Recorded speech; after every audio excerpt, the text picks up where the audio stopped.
الحاضر أكيد في ظل هذه الأجواء نترقب المشاهد الحية المباشرة، وصاحب السمو الملكي الأمير مولاي رشيد يترأس مراسيم هذا الحدث الكبير.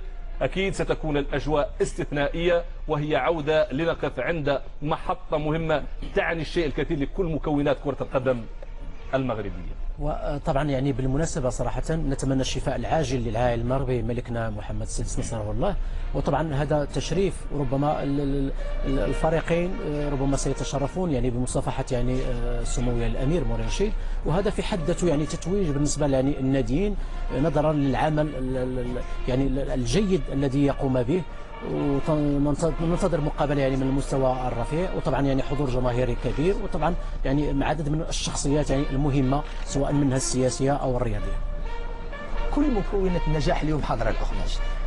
يعني ان قبل البداية في البداية أتمنى أن يعود ملكنا المحبوب، أن يعود غانما ويعود بصحة عافية، ونتمنى له الشفاء العاجل، وأن المكونات التي تكلمت على حضور جماهيري متميز، ملعب جيد، أرضية جيدة، حضور صاحب السمو الملكي مولاي رشيد، وكذلك حتى الأجواء يعني المناخية هي متميزة، فريقين متوهجين، لديهم مجموعة من اللاعبين الممتازين.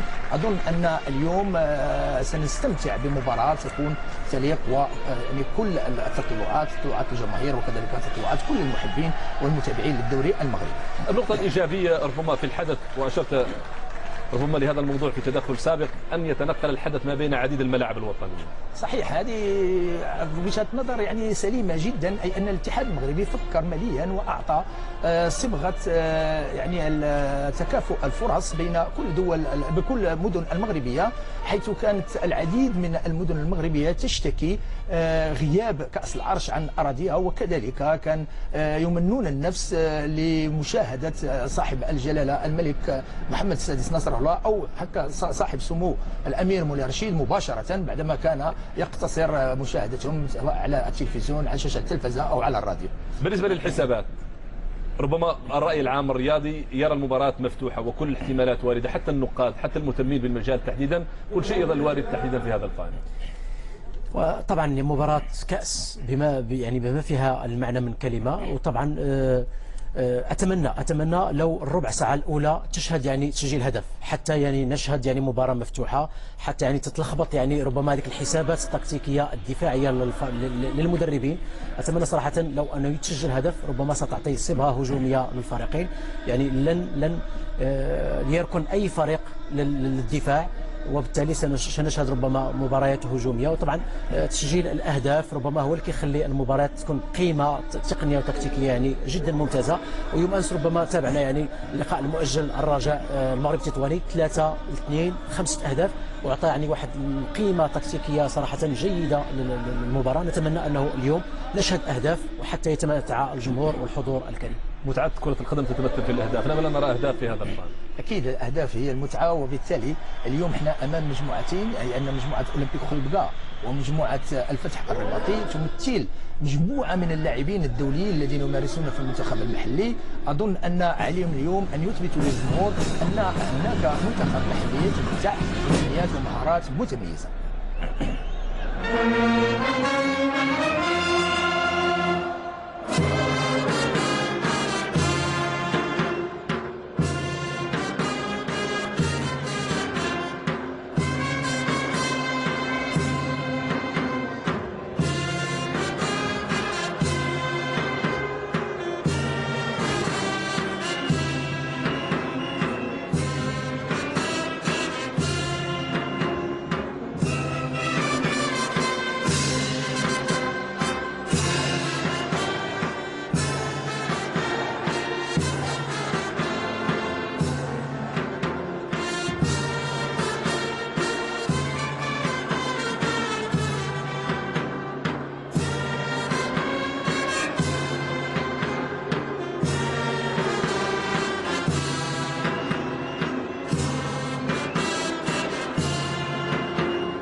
استمعنا إذن للنشيد الوطني المغربي، والأجواء احتفالية رائعة مميزة استثنائية. الحدث كبير بكل ما تحمله الكلمة من معنى. السؤال الكبير، ونحن نتابع هذه المشاهد الحية المباشرة، من سينجح في التتويج ومعانقة لقب الكأس الغالية؟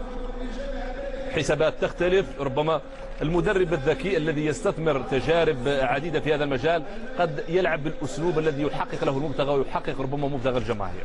أكيد، لأن اليوم المباراة ستلعب على جزئيات بسيطة، لأن عامل التركيز وضبط النفس والتعامل بذكاء مع مجريات المباراة ستكون هي النقط الكفيلة بتحصيل اللقب، حيث مثل هذه المباريات يقولون مباراة الكأس تربح ولا تلعب، أي لا يمكن أن ننتظر أداء جيدا وعطاء جيدا من فريق يريد أن يفوز، حيث أن هناك بعض الحيثيات البسيطة ممكن أن يتعامل معها المدرب بذكاء ويحصل اللقب. دائما نتابع هذه المشاهد الحية المباشرة.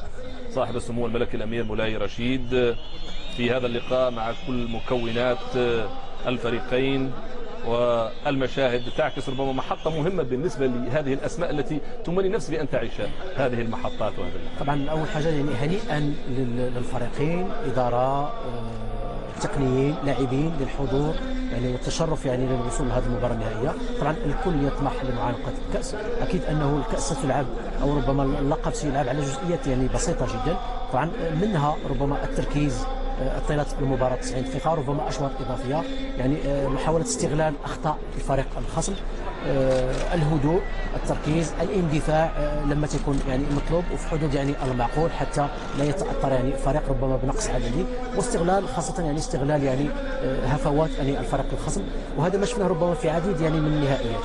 نتمنى أن تكون يعني المقابلة ذات مستوى رفيع، وأنا أتمنى أن تسجل على الأقل هدف أو الهدفين يعني في بداية المباراة حتى نشهد يعني مباراة هجومية من الطرفين. في حالة لما تم تسجيل هدف تحديدا في بداية المباراة سيعطي ذلك صراع من نوع آخر لهذه المواجهة. أكيد، لأن المدرب قبل ما يدخل المباراة لازم يكون عنده سيناريو المباراة والسيناريو البديل، أي أن هناك ستدخل عملية السيناريو البديل وعمليات التحول بشكل يعني متزن وجيد من أجل تحقيق هدف التعادل، وبالتالي الفريق الذي سيكون سباق إلى التسجيل عليه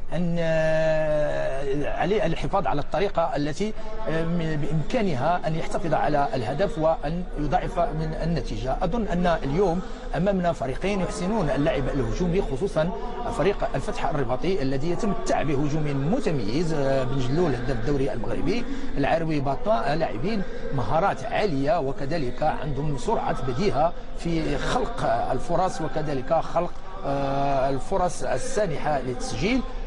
أظن أن فريق أولمبيك خريبكا كذلك عنده لاعب ممتاز لاعب خبرات بركانين، اللاعب الذي عهدناه كان هدافا لما كان ينتمي إلى الفريق الوطني للشباب وكذلك المنتخب الأولمبي.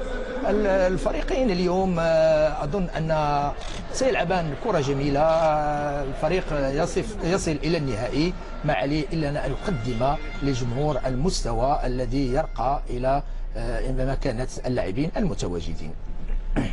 حسين، بالعودة لهذه المباراة، نعرف ما قدمه الفتح تحديدا الموسم الماضي. وليد الركراكي هذا المدرب الشاب يسير بهذا الفريق نحو محطات مهمة. في حالة إذا ما ربما رأينا أمور تختلف، ما الذي يختلف ما بين فاينل الموسم الماضي ونهائي هذا الموسم؟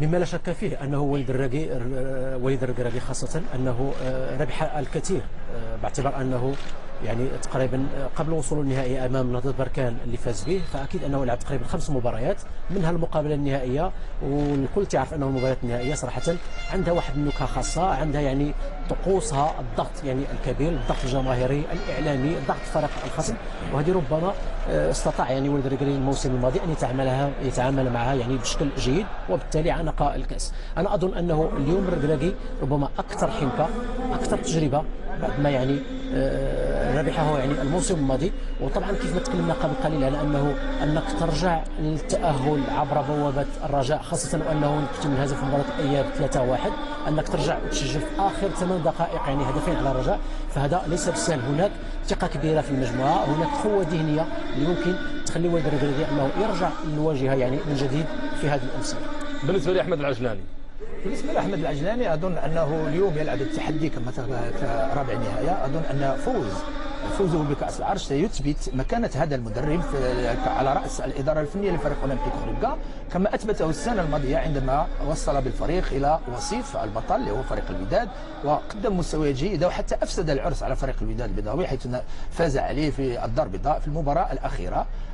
العجلاني غني عن التعريف، مدرب لديه قيمة فنية وكذلك مستوى جيد في الكوتشنج، يعني عبر المحطات التي تنقل فيها. أنا عندي إضافة بسيطة الأخ ماجد، هو أن اليوم أمامنا مباراة نهائي، وأتمنى أن يكون أحد اللاعبين يرقى إلى مستوى تسجيل أكثر من هاتريك، أي سوبر هاتريك، لأن الهاتريك الوحيد المسجل بقي باسم عبد الخالق هداف النهائي سنة 1978. عبد الخالق الذي كان لاعب الاتحاد البيضاوي قبل أن ينتقل لفريق الوداد، أي أنه سجل سنة 1978 3 أهداف ضد النهضة القنيطرية في النهائي، وهو يعني الرقم الوحيد بالنسبة للاعبين الهدافين، أي منذ 1978 إلى اليوم لم يستطع أي لاعب أن يصل إلى هذا الرقم. ونقف عند رقم مهم في تاريخ هذه المسابقة. المهدي الباسل في موعد مع خامس ألقاب في تاريخ هذه المسابقة.